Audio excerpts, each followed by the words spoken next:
All right, guys, Tim Halston with DragBoss Garage. I got to give a big shout out to my daughter, Elena. Happy 8th birthday. We've done a lot of birthday celebrations today, and she said it was the best day of her life. So that's awesome. I said, listen, I got a couple things I want to do. So I took a quick break to come out to DragBoss Garage because I got to get this transmission done. So I started putting things back together, and I said, you know what? I just can't do a half-assed job. You know, the case itself had some debris in it, some fine black dirt that transmissions get, and I just couldn't see myself putting it back together. I started cleaning the transmission pan, and I said, you know what? Looking at the way that was, the valve body itself has some fine debris. I can't take a chance of having an issue. So I said, you know what? I'm going to go ahead and I took it apart, I'll show you in a minute, where the parking pawl bolts on. The previous governor would bolt into that, the governor rings. I got that all apart, cleaned everything up with brake clean with my little bath container, oil pan container, and then just started spraying off as careful as I can, blowing it all out with air. You don't want to have some debris causing an issue. So I'll show you where I'm at. Let's put this back together.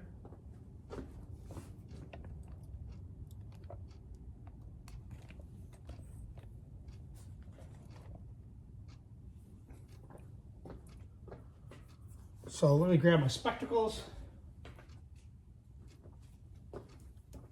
So this has a thrust washer back here. And this is the parking pawl itself. It's pretty heavy duty cast gear. Those little notches are what the pawl locks into. And you can see there's a thrust washer back here. But one of the big mods on that Monster C4 thread is to drill this out. And I forgot, I want to say 3/16. But you need to drill this passage out, what comes out to this bearing where the output shaft goes into. That's an important area. So I know that Paul Adamatis uses a roller bearing in here. I don't have one. That's what I'm going to need next when he does my setup. So let's put this back on. I didn't take out the one-way clutch, which is back here. I can kind of show you. I think I showed you before, so you don't really care to see it probably. But the main thing is to get this thing back lined up, the bolts in it, and then you can put the input shaft back in and the reverse drum.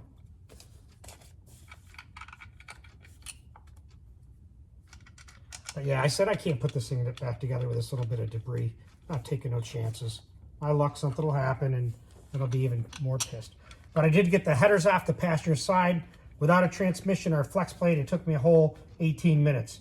But obviously that's with no bell housing, no flex plate. So it's going to be a little bit different.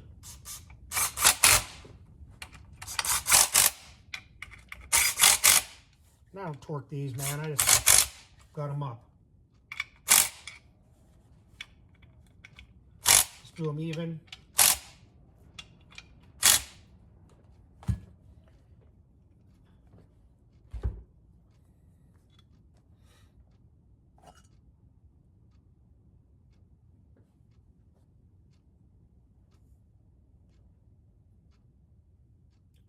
And this is the drum, low reverse. It looks pretty good. You know, I don't have any special bands, but you can see there's a roller bearing here. So that goes into where the one-way clutch goes. And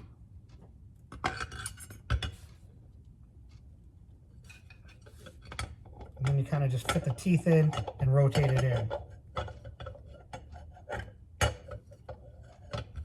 Actually, it helps if you do this.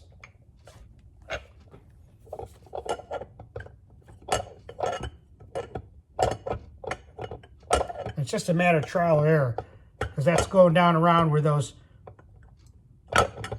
one-way clutch or those sprags are.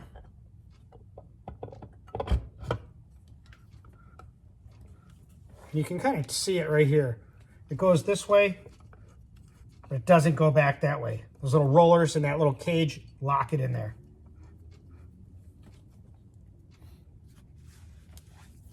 And then here's the reverse gear. And then the input shaft comes through here, or the output shaft comes in through here and locks in. So we can put this back down.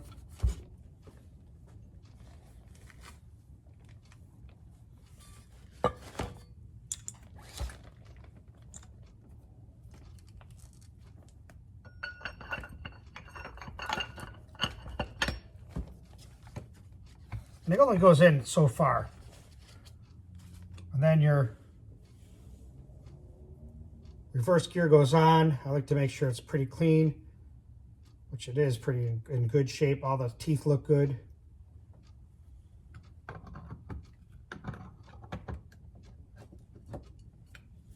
Then that snap ring goes back in. And it's not a very good camera angle, but you saw me do it before, so you ain't missing nothing new. Like I said, make sure you got your trans prep, your grease. I like this, almost Ford blue. But once I get this part back in, then what I'm gonna do is run the valve body, and I'll film that. And I have pictures from when I took it apart. I want to say 2011.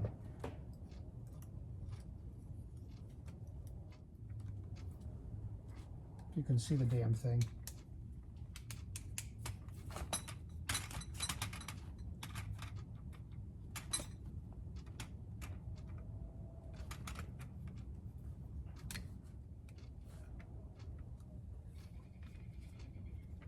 I like to rotate it around so I know that it's in there.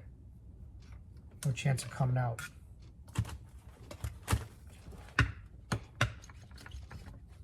There. So I'm going to put this to the side. We'll get ready to run that valve body. One of the things you got to think about when you're running a valve body, you want it all clean. In fact, I don't really want to use this matte. I might use a piece of cardboard, something that doesn't have any lint on it. So that's an important thing. And like I said, when it comes time to put the transmission, I got a little thing here. I can just put the output shaft down in it and start assembling it. Yeah, so I couldn't take that case being there. I like to have plenty of room so I can spread everything out nice and neat. I put my last piece of pig mat down because that thing's going to be leaking some oil. A couple more of these Scott rags in a box. These are the best things for, they're pretty lint free too. So I'll get my hospital drapes.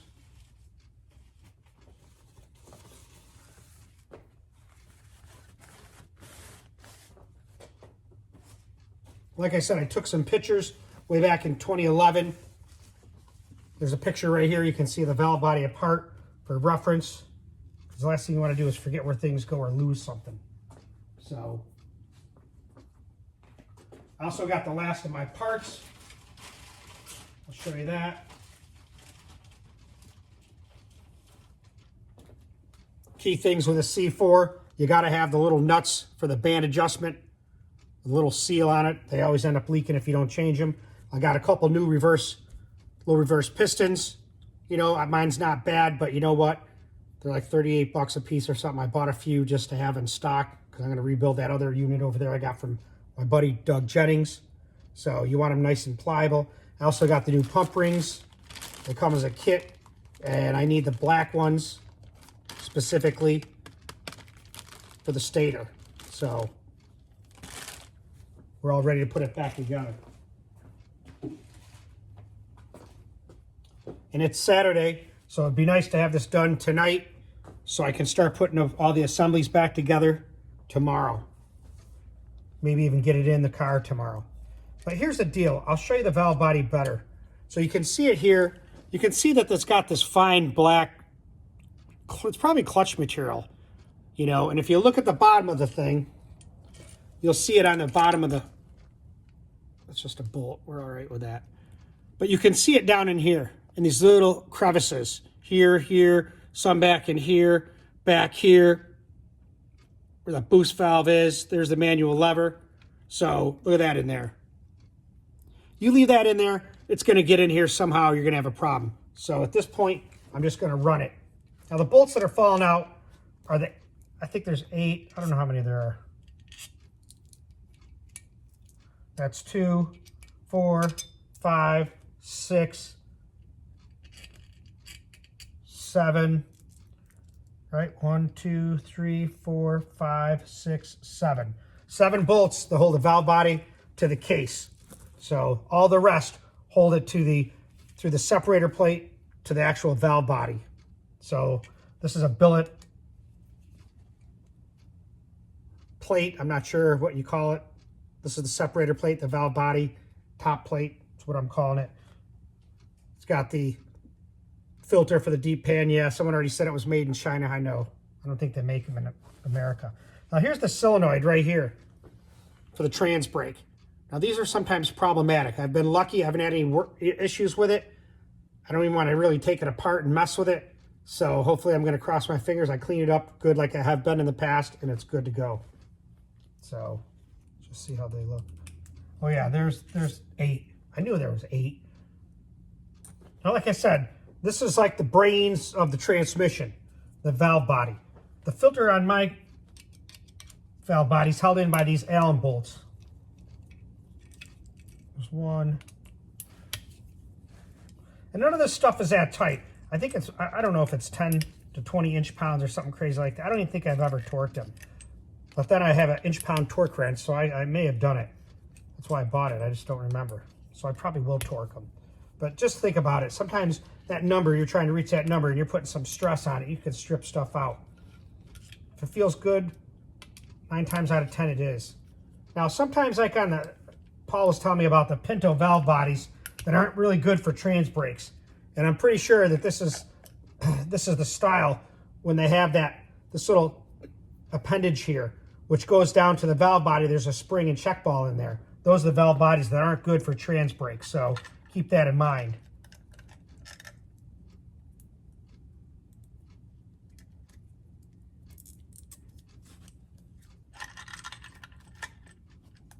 Almost feels like a little gasket under there.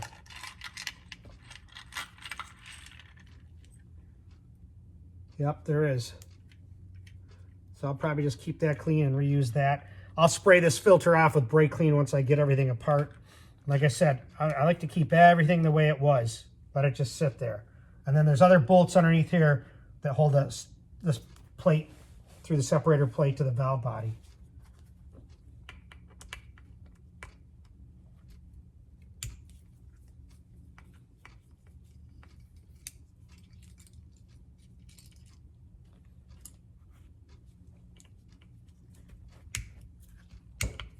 Pretty tight. And the thing is, when you're tightening these up, when you're reassembling it, one thing you want to remember is not to over tighten stuff and to tighten it in a nice pattern, just like you would a wheel. You don't want to warp this stuff. It can warp pretty easy. I think these bolts aren't the best. Just don't like the way the socket, this could be a worn socket. I've had this for 20 something years. Now back in the day, sometimes I know I would cheat in some models and just use brake clean and spray it all out with a screwdriver and make sure the valves are free and throw it back together and try to save some time. But like anything, when you do that, you're risking biting yourself back in the ass. So pay attention when you do stuff like that. That's for a unit that really didn't burn up bad.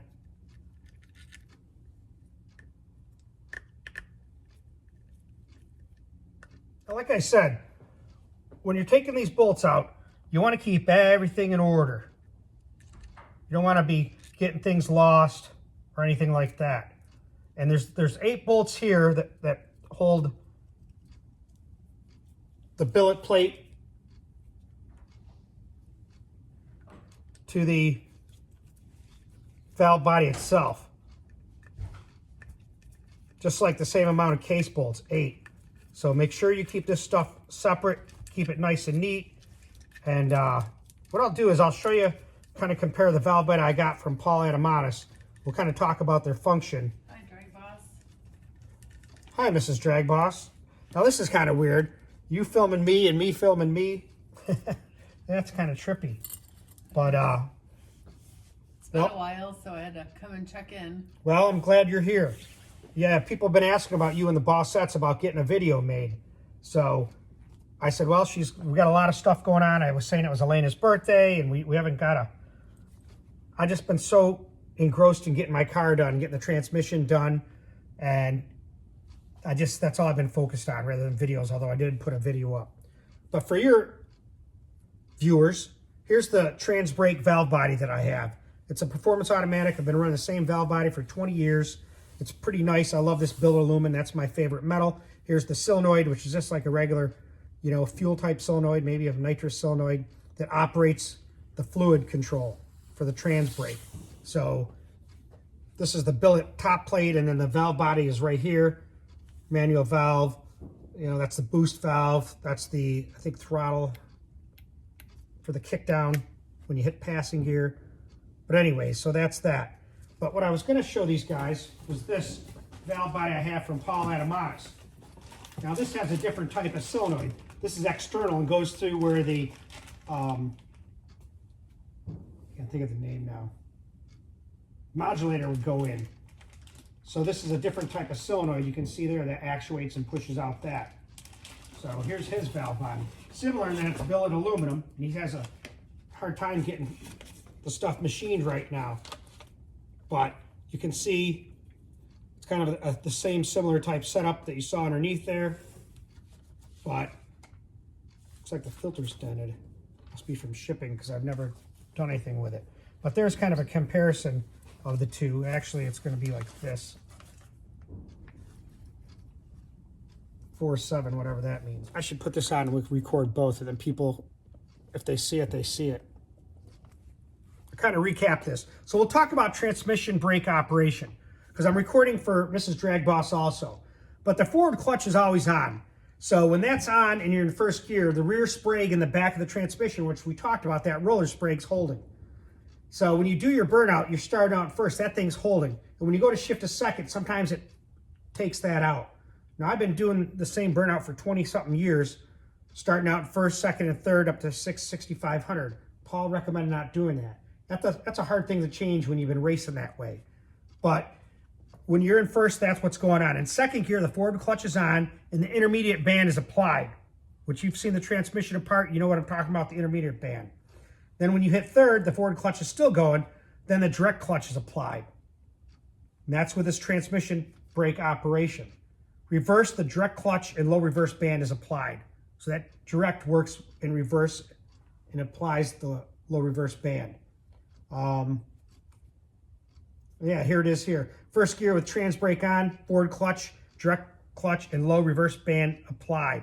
Having the low reverse band applied at launch protects the sprags and gives a stronger launch. The band bleeds off after launch, giving a good 1-2 shift.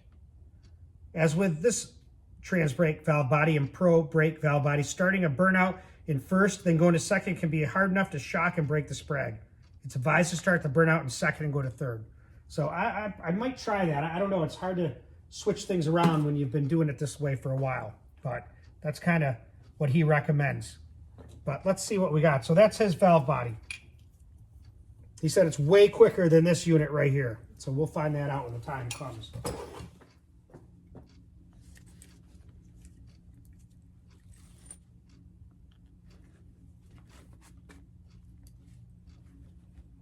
So there's a little surprise from Mrs. DragBoss. So maybe she'll get a video up tonight. The 8 bolts on here hold this billet plate to the valve body.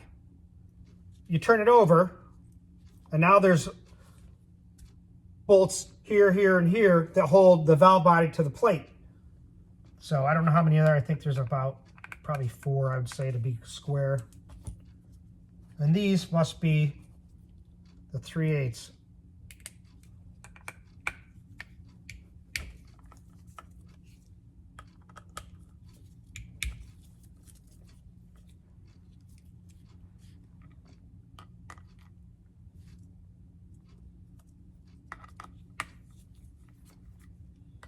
So there's those two, and then there's a 5/16 here. Might be just 3. And why am I using this? I don't know. I just picked it up, and little breaker bar seems easy to use.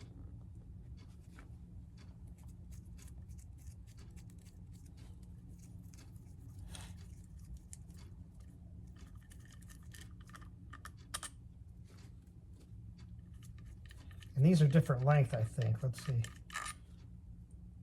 Oh, those are the same. So we'll put those guys here.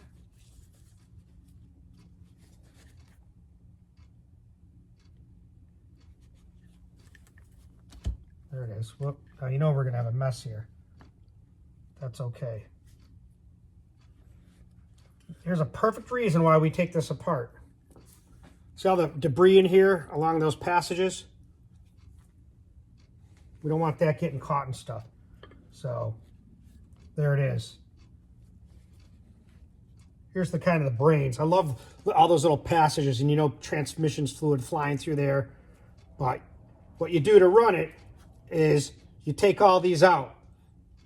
On both these plates here, these valves come out of here. 2 valves here, there's another one in here. Pop these out, these come out. These, on the other hand, have like a roll pin here.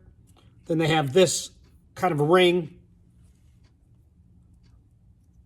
Like it's not a ring, but it's got a little tab that fits over the tip of that valve. You push the valve in, slide it in, that springs out against it and locks it in. Then the throttle valve here, the boost valve, has a little C-clip in here to pull it out. Main thing is to make sure you keep everything clean, so you're not messing around and getting caught somewhere and having an issue. So let's leave it like that for now. And when we come back, you'll see me start cleaning it up.